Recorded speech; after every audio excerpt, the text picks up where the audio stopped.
The safety of our residents is our top priority, and a declaration of a national emergency regarding the coronavirus, or COVID-19, is a matter that we are taking very seriously here in Washington Township.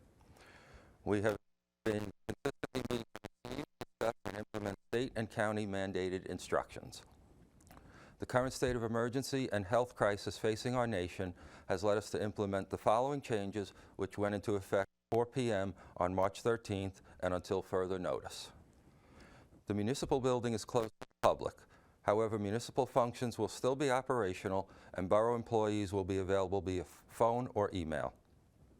All township parks and fields will be closed to organized and non-organized sports and private events. All schools in the district are closed. All child and senior recreation programs are canceled until further notice. The Township Library will be closed until further notice. However, go on their website as they do have many programs running electronically. All movie theaters in the county are closed. Please check with your house of worship regarding potential cancellation of services. For additional and updated information, please visit the Township website at www.twpofwashington.us. Now I'd like to turn it over to Council President Stacy Feeney for a few words. Stacy? Thank you, Mr. Mayor. We truly are a community here in the Township, and I know this community will be part of the solution during this crisis. Now is the time to stay calm, be kind, and be mindful of others who may be of need. Please check on your elderly neighbors. Also, stay informed with information coming from reliable sources, such as the CDC.gov and other state and local agencies. On the Township website, www.twpofwashington.us, there is information and links to websites and accurate information for everyone to familiarize themselves with. Now, if you are feeling scared, anxious, or nervous, please reach out to your healthcare professionals directly, or you may reach out to the New Jersey Department of Health 24-hour public hotline. The number is 1-800-222-1222. These feelings are completely understandable and reasonable during the current crisis. As of right this minute, we do not have a presumptive or confirmed case of COVID-19 in the Township of Washington. Also, the World Health Organization has determined, based upon a study of 65,000 cases done from the cases in Wuhan, China, it is not an airborne virus. Coronavirus, or COVID-19, spreads through contact with respiratory droplets caused by coughing and sneezing. And with that, the following steps and regular actions should be taken. Wash your hands often with soap and water for at least 20 seconds, especially after going to the bathroom, before eating, and after blowing your nose, coughing, or sneezing. Try to avoid direct contact with your face, such as touching your eyes, your mouth, or your nose. Avoid close contact with people who are sick. Try to keep 6 feet away. Stay home from work or school when you are sick. The other recommendations from the federal government, if we could please show the bell curve, is that social distancing will cause flattening the curve of the disease. The recommendations from the federal government and the appropriate health professionals are no kid play dates, parties, sleepovers, or friends, families visiting each other's houses or apartments. No public gatherings. Take care of yourself and your family, but maintain social distance. Reduce the frequency of going to the stores, restaurants, and coffee shops for the time being. If you are sick, isolate yourself, stay home, and contact a medical professional. My recommendation really is to use your best judgment and continue to be aware of what's going on with the current crisis. And if you do need information, again, the council, the mayor, we are all here to support anybody who is in need. And now, Chief Skinner. Hello. So I'm Chief Richard Skinner, and I just wanted to say that I think the key to this is the social distancing. We should avoid contact with other people when we can. Unfortunately, in the police department, we don't have the option of avoiding contact with the general public. However, there are some things we're going to do to protect our officers and all our first responders. And we are going to try to limit contact a little bit. So, now the town hall is closed, the police station will be open. We're open 24/7, 365. A few things differently. When you walk in now, you're going to see that there's a new hand sanitizer installed in the lobby.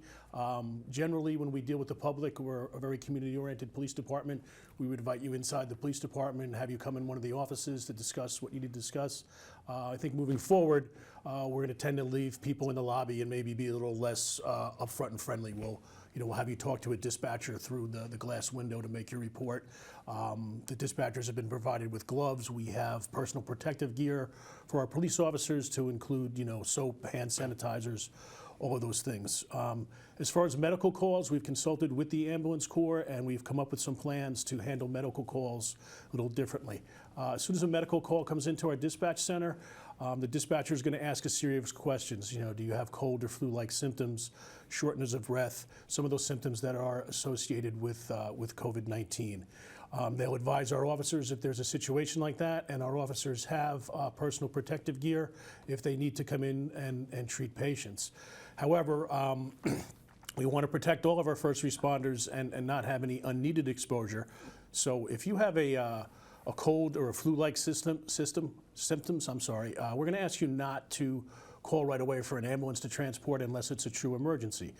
We'd like you to contact your doctor, contact the hospital and tell them that you need to come in, and then if you can have a family member or somebody drive you to the hospital, that would save some exposure to first responders. If we do need to respond to your house, we certainly would come there for any and all emergencies.